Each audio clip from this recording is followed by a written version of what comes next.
Hello student, আজকে দেখাবো switch statement. Switch statement হচ্ছে ডিসিশন স্টেটমেন্টেরই একটা পার্ট। যেমন আমরা আগে ইফ মানে সিম্পল ইফ স্টেটমেন্ট করেছি, ইফ এলস স্টেটমেন্ট করেছি, ইফ এলস ইফ স্টেটমেন্ট করেছি, তেমনি আরেকটা পার্ট আজকে সুইচ স্টেটমেন্ট। তাহলে সুইচ স্টেটমেন্ট,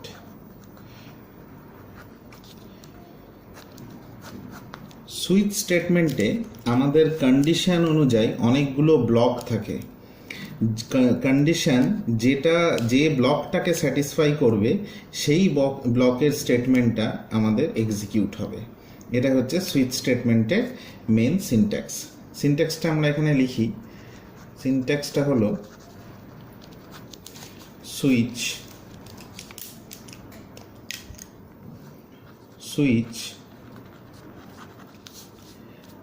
ব্র্যাকেটের মধ্যে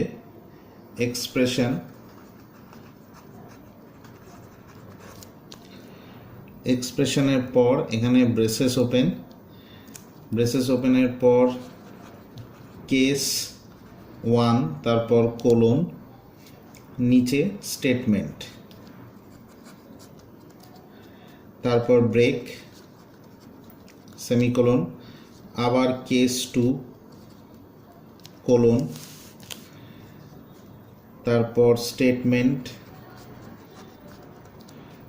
ব্রেক, সেমিকোলন। এমনি করে আমরা কেস 1, কেস 2, কেস 3, কেস 4 পরপর যতগুলো কেস আমাদের দরকার ততগুলো কেস আমরা একটা একটা করে লিখে যেতে পারি। তো কেস 1, কেস 2 এমনি করে লেখার পর লাস্টে আমাদের যেটা লিখতে হয় সেটাকে বলে ডিফল্ট স্টেটমেন্ট। ঠিক আছে, default colon statement semicolon break নিয়ে ব্রেসেসটা ক্লোজ। কার্লি ব্রেসেস ক্লোজ করার আগে আমাকে ব্রেক দিতে হবে, যেটা ডিফল্ট স্টেটমেন্টের ক্ষেত্রে আমাদের ইউজ হয়। এটা হচ্ছে একটা সুইচের আমাদের সিনট্যাক্স, যে সিনট্যাক্সটা ফলো করে আমরা সুইচ স্টেটমেন্টগুলোকে এখানে লিখতে পারি। যেমন আমি একটা এক্সাম্পল দিই। আমি যদি লিখি জিনিসটা এইভাবে, সুইচ স্টেটমেন্টটাকে, যে সুইচ ব্র্যাকেটে এক্স দিলাম, ব্রেসেস ওপেন করলাম, এখানে যদি আমি লিখি কেস 1, কেস 1-এ কোলন দিয়ে আমি নিচে লিখলাম প্রিন্টএফ, কোটেশনের মধ্যে India, quotation close, bracket close, semicolon, তারপর ব্রেক। ঠিক একইভাবে আবার লিখলাম আমি কেস 2 কোলন, তারপর নিচে প্রিন্টএফ, কোটেশনের মধ্যে আমি লিখছি Sri Lanka, quotation close, bracket close, semicolon, তার নিচে ব্রেক। তারপর আমি এই দুটো কেস দেওয়ার পর মানে কেস 1 দিলাম, কেস 2 দিলাম, তারপর ডাইরেক্ট দিয়ে দিচ্ছি ডিফল্ট। আমি আরও কেস লিখতে পারি, কেস 3, কেস 4, এইভাবে যতগুলো আমার ইচ্ছা ততগুলো আমি কেস এখানে ইউজ করতে পারি। তাহলে এখানে ডিফল্ট দেওয়ার পর এখানে প্রিন্টএফ দিলাম Pakistan, quotation close, bracket close, তারপর ব্রেক, সেমিকোলন, ব্রেসেস ক্লোজ। এইখানে আমার আছে সুইচের পর ব্র্যাকেটের মধ্যে এক্সটা হচ্ছে আমার এক্সপ্রেশন, তার নিচে আমার দেওয়া আছে কেস 1, তার মধ্যে লেখা আমার প্রিন্টএফ, কেস 1-এর মধ্যে দেওয়া আছে প্রিন্টএফ। ঠিক তারপর কেস 2 ব্রেক আছে, তারপর কেস 2 প্রিন্টএফ, এখানে দেওয়া আছে শ্রীলঙ্কা, তারপর ব্রেক স্টেটমেন্ট, তারপর ডিফল্ট প্রিন্টএফ পাকিস্তান, এখানে ব্রেক স্টেটমেন্ট। তো এইখানে আউটপুটের ক্ষেত্রে আমি যদি এক্সের ভ্যালুটা এখানে 1 নিই, এক্সের ভ্যালু যদি 1 নিই তাহলে কিন্তু আমার কেস 1-কে রিড করবে। এক্সের ভ্যালু যেই 1 হবে তখন কেস 1-এ চলে আসবে। কেস 1-এর মধ্যে যে স্টেটমেন্ট আছে ইন্ডিয়া, তখন এখানে ইন্ডিয়া প্রিন্ট হয়ে যাবে। যেহেতু এই ইন্ডিয়ার নিচে ব্রেক স্টেটমেন্টটা দেওয়া আছে, তার মানে শুধু ইন্ডিয়া প্রিন্ট হয়ে প্রোগ্রামের এক্সিকিউশনটা ক্লোজ হয়ে যাবে, মানে বন্ধ হয়ে যাবে। যদি ব্রেক না থাকতো এখানে, তাহলে যদি কেস 1 দিতাম, মানে এক্সের ভ্যালু যদি 1 দিতাম, তাহলে কেস 1-এ এসে ইন্ডিয়াও প্রিন্ট হতো, শ্রীলঙ্কাও প্রিন্ট হয়ে যেত, যদি এই ব্রেক স্টেটমেন্টটা আমার না থাকতো। তবে ব্রেক দেওয়া মানে শুধু কেস 1-এর ভ্যালুটা এক্সিকিউট হয়ে ব্রেক মানে প্রোগ্রামটাকে বন্ধ করে দেবে। যদি ব্রেক না থাকতো, কেস 1-এর ভ্যালুটাও এক্সিকিউট হতো, কেস 2-এর ভ্যালুটাও এক্সিকিউট হয়ে যেত। ব্রেকটা দেওয়ার মানেই তাই যে শুধুমাত্র ওই পার্টিকুলার ব্লকের ভ্যালুটাই এক্সিকিউট হবে যে ব্লকের ভ্যালুর সাথে এক্সপ্রেশনের ভ্যালুটা ম্যাচ করবে। ঠিক আছে? তার মানে আমার যদি এখানে এই ব্রেকটাও যদি না থাকতো, আবার এই নিচে পরের ব্রেকটাও যদি না থাকতো, তাহলে আমার যদি এক্সের ভ্যালু আমি যদি 1 দিতাম, তাহলে ইন্ডিয়া প্রিন্ট হতো, তারপর শ্রীলঙ্কা প্রিন্ট হয়ে যেত, তারপর পাকিস্তান প্রিন্ট, মানে 3টে ভ্যালুই আমার প্রিন্ট হয়ে যেত। ঠিক আছে? যদি আমি এক্সের ভ্যালু এখানে 2 দিয়ে দিতাম, আর যদি ব্রেকগুলো আমি সরিয়ে দিতাম, এখানে না দিতাম ব্রেক স্টেটমেন্টগুলো, আর এক্সের ভ্যালু যদি 2 দিতাম, ঠিক এই জায়গায় এই সুইচে যেখানে এক্সের ভ্যালু যদি 2 দিতাম, 2 দেওয়া মানে কেস 2কে রিড করতো। ব্রেক স্টেটমেন্টগুলো যদি আমি এখান থেকে রিমুভ করে দিতাম, তাহলে কেস 2-এর ভ্যালু শ্রীলঙ্কা প্রিন্ট করতো, তার নিচে পাকিস্তান প্রিন্ট করে দিত। মানে যে ব্লকের ভ্যালুর সাথে ম্যাচ হবে সেই ব্লকের ভ্যালুটা এক্সিকিউট হবে। ব্রেক স্টেটমেন্ট না থাকলে তার নিচে যতগুলো ব্লক আছে প্রত্যেকটা ব্লকের ভ্যালু আমার একটা একটা করে এক্সিকিউট হয়ে যাবে। এটাই হচ্ছে সুইচ স্টেটমেন্টের এক্সপ্রেশনের কাজ। একটা আমি প্রোগ্রাম দিয়ে জিনিসটাকে বোঝাই। প্রোগ্রাম দিয়ে বোঝানোর জন্য সাপোজ আমি দুটো নাম্বারে যদি সাম করি, তাহলে আমি জিনিসটা কিভাবে করব। তাহলে করি, এখানে আমি প্রোগ্রামটা লিখছি যে রাইট এ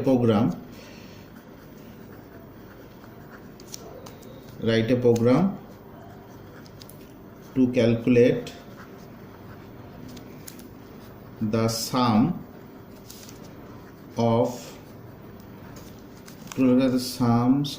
সাম বার করব, তারপর অ্যাভারেজ বার করব, তারপর প্রোডাক্ট, এই 3টে ভ্যালু বার করব অফ 2 নাম্বারস। মানে দুটো নাম্বারের সাম ক্যালকুলেট করব, অ্যাভারেজ ক্যালকুলেট করব, আর প্রোডাক্ট ক্যালকুলেট করব হচ্ছে ইউজিং সুইচ স্টেটমেন্ট। সুইচ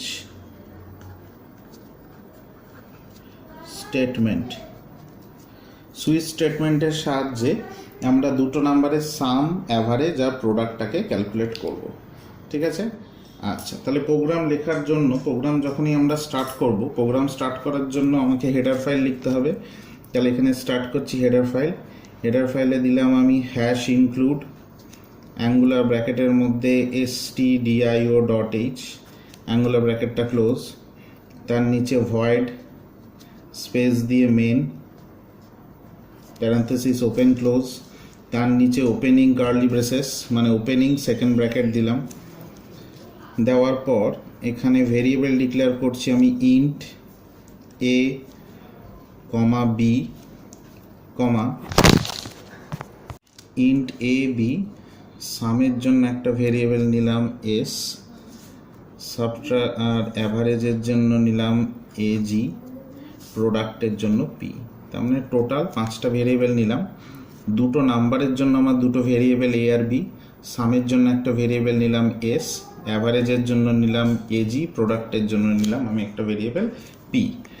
তাহলে এখানে আমি printf নাম্বারটা ইনপুটের জন্য একটা মেসেজ পাস করাই, printf কোটেশনের মধ্যে আমি নিলাম enter the number, quotation close, bracket close, semicolon, তারপর নিচ্ছি এখানে scanf, bracket open, quotation, %d, দুটো %d এই কারণে নিতে হচ্ছে, দুটো %d দুটো নাম্বারের জন্য, কমা দিয়ে $a দিলাম, $b দিলাম, ব্র্যাকেট ক্লোজ, সেমিকোলন।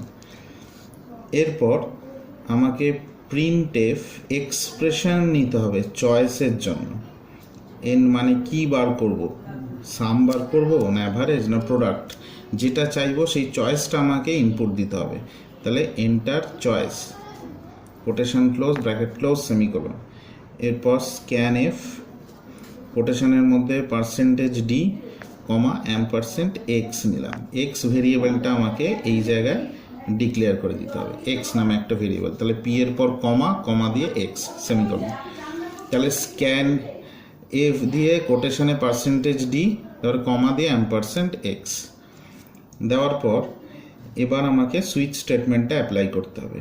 তাহলে এখানে দিই আমি সুইচ, ব্র্যাকেটের মধ্যে এক্সপ্রেশনটা কোনটা আছে, এক্সপ্রেশন হচ্ছে এক্স, তাহলে এক্স দিলাম। ব্রেসেস ওপেন, মানে কার্লি ব্র্যাকেট ওপেন করেছি। কার্লি ব্রেসেস ওপেন করার পর এখানে আমার কেস 1, প্রথম কেস 1, কেস 1-এর নিচে আমি লিখেছি s = a + b, মানে সামের জন্য আমি এটা সাম করলাম। সামটাকে প্রিন্ট করানোর জন্য আমি লিখলাম প্রিন্ট এফ, কোটেশনের মধ্যে sum is = %d, quotation close, comma দিয়ে এস। তারপর আমার ব্রেক, যাতে শুধু সামটা বেরিয়েই আমার ব্রেক হয়ে যায় স্টেটমেন্টটা। ব্রেক দেওয়ার পর কেস, তারপর স্পেস দিয়ে 2 দেওয়ার পর এখানে আমি অ্যাভারেজের জন্য AG সমান S/2, সেমিকোলন। এখানে print F, quotation average is %d, AG, bracket close, semicolon. তারপর আবার ব্রেক স্টেটমেন্ট দেওয়ার পর এখানে কেস 3 নম্বর কেসে আসছি, case 3-তে product P = A × B। এবার পিটাকে প্রিন্ট করব, তার জন্য প্রিন্ট এফ, কোটেশনের মধ্যে product is %d, P, semicolon, P দিয়ে সেমিকোলন। এরপর ব্রেক স্টেটমেন্ট, সেমিকোলন। ব্রেকের পর আর কেস আমি নেব না, তার জন্য এখানে আমি নিয়ে নেব ডিফল্ট কোলন। ডিফল্টের মধ্যে আমি প্রিন্ট করিয়ে দিই যে আমার 1, 2, 3 ছাড়া যদি অন্য যা কিছু ভ্যালু এখানে ইনপুট দেবো সেই ভ্যালুগুলোর জন্য আমার মেসেজ আসবে যে wrong input, quotation close, bracket close, semicolon নিয়ে এখানে ব্রেক, সেমিকোলন, সুইচের ব্র্যাকেটটা ক্লোজ আর ভয়েড মেনের ব্রেসেসটা ক্লোজ, এই দুটো ব্র্যাকেট ক্লোজ। এইখানে এবার প্রোগ্রামটা দেখুন। প্রোগ্রামের মধ্যে আমি যদি ফার্স্টে A আর B দুটো ভ্যালু আমাকে ইনপুট নিতে হবে, যে দুটো আমি ভেরিয়েবল এখানে ডিক্লেয়ার করেছি, সেই ভেরিয়েবল দুটো হচ্ছে একটা A, B, দুটো ইনপুটের জন্য এই দুটো ভেরিয়েবল আমি ডিক্লেয়ার করেছি A আর B। এইখানে আমি A এর ভ্যালু নিলাম 5 আর B এর ভ্যালু আমি নিচ্ছি 6, দুটো আমি ভ্যালু এখানে নিয়ে নিচ্ছি। একটার ভ্যালু নিলাম 5, একটার ভ্যালু নিয়ে নিচ্ছি 6। তার মানে A সমান নিলাম 5 আর B সমান নিয়ে নিচ্ছি 6। যেই নেওয়ার পর এইখানে আমার ইনপুট নেওয়া হয়ে গেল A 5 আর B 6। এবার আমাকে চয়েস নিতে বলছে। চয়েস বলছে আমি সাম বার করব না অ্যাভারেজ বার করব না প্রোডাক্ট দেখব, কোনটা দেখতে চাই, সাম, অ্যাভারেজ না প্রোডাক্ট। তার জন্য আমাকে চয়েস নিতে হবে। তো আমাকে এখানে চয়েস নেওয়ার জন্য অ্যাভারেজটা যেহেতু আমার সামের ওপর ডিপেন্ডেন্ট, তার জন্য আমি এক কাজ করি, এখানে অ্যাভারেজ না করে জিনিসটাকে আমি সাবট্রাকশন করে দিই। কোশ্চেনটাতে আমার অ্যাভারেজ না করে এখানে আমি ডিভিশন করে দিচ্ছি। এখানটা অ্যাভারেজ না করে আমি ডিভিশন ক্যালকুলেট করতে বলি। তাহলে ডিভিশনের জন্য আমি AG ভেরিয়েবল নিয়েছি। তাহলে এখানে প্রোগ্রামে যেখানে আমি S/2 লিখেছি সেখানে আমি A/B করে দিচ্ছি, তাহলে ডিভিশন বেরিয়ে যায় A/B। তাহলে আমি যদি চয়েস মানে এক্সের ভ্যালু যদি আমি 1 দিই তাহলে কেস 1কে রিড করবে, এক্সের ভ্যালু যদি 2 দিই তাহলে কেস 2কে রিড করবে। তার মানে ফার্স্টে আমাকে A আর B এর ভ্যালু নিয়ে নিতে হবে। A এর ভ্যালু নিলাম 5, B এর ভ্যালু নিলাম 6। নেওয়ার পর আমার কাছে চয়েস চাইছে যে আমি কী বার করতে চাই। আমি যদি সাম বার করতে চাই তাহলে এক্সের ভ্যালুটা আমি 1 দেবো, যদি আমি ডিভিশন বার করতে চাই তাহলে এক্সের ভ্যালুটা আমি 2 দেবো, আর যদি আমি প্রোডাক্ট বার করতে চাই তাহলে এক্সের ভ্যালুটা আমি 3 দেবো। 1 2 3 ছাড়া আমি এক্সের ভ্যালু যাই দিই না কেন সবসময় সেটা ডিফল্টে জায়গায় এসে রিড করবে। যদি আমি এক্সের ভ্যালু 6 দিয়ে দিই, যদি আমি এক্সের ভ্যালু 6 দিই, এক্সের ভ্যালু 6 দেওয়ার মানে আমার এখানে কেস 1 2 3 এই তিনটে কেস আছে, কেস 6 কিন্তু নেই। আমার কাছে আছে কেস 1 আছে, কেস 2 আছে, আর কেস 3 আছে। কেস 6 যেহেতু নেই তাহলে 1 2 3 এই তিনটে কেস ছাড়া এক্সের যাই আমি ভ্যালু নেবো না কেন সবসময় সেটা ডিফল্ট কেসের মধ্যে আমার চলে আসবে, এই ডিফল্টের মধ্যে চলে আসবে।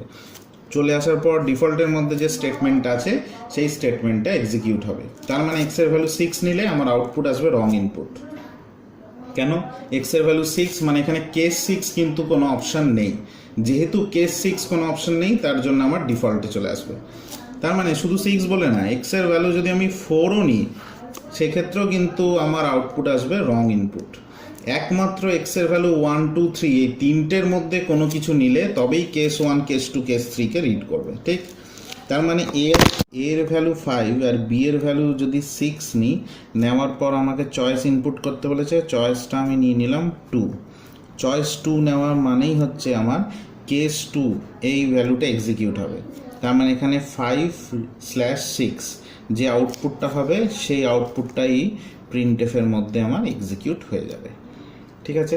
আমি যদি এখানে A5B6 নেওয়ার পর চয়েসটা মানে এক্সের ভ্যালু যেটা আছে সেই চয়েসটাকে আমি যদি 1 করে দিই, মানে এক্সের ভ্যালুটা যদি আমি 1 করে দিই, 1 করাই মানেই আমার কেস 1-এ চলে আসবে। কেস 1-এ 5 আর 6 দুটো সাম হবে, সাম হয়ে এখানে 11 এই জায়গাটায় প্রিন্ট হবে, মানে শুধুমাত্র 11 প্রিন্ট হয়, এটা ক্লোজ হয়ে যাবে মানে এক্সিকিউট হয়ে যাবে। কারণ কি? ব্রেক স্টেটমেন্ট দেওয়া আছে। যদি ব্রেক স্টেটমেন্ট দেওয়া না থাকতো তাহলে এখানে সামটাও ডিসপ্লে হতো, তার নিচে ডিভিশনটাও ডিসপ্লে হয়ে যেত, তার নিচে আমার প্রোডাক্ট যেটা আছে প্রোডাক্টটাও ডিসপ্লে হতো। এটাই হচ্ছে সুইচ স্টেটমেন্ট। আমি একটা সিম্পল প্রোগ্রাম দেখালাম যে দুটো নাম্বারের সাম, ডিভিশন আর প্রোডাক্ট আমি কি করে ক্যালকুলেট করব সুইচ স্টেটমেন্টের সাহায্যে। তোমরা আরও প্রোগ্রামগুলো করে গিয়ে যদি কোনো অসুবিধা হয়, কোনো প্রোগ্রাম রান হচ্ছে না, কিছু যদি ডাউট থাকে, আমার নিচে ডেসক্রিপশানে যে হোয়াটসঅ্যাপ নাম্বার আছে সেই নাম্বারে তোমরা হোয়াটসঅ্যাপ করতে পারো, ঠিক আছে? ওকে, থ্যাংক ইউ।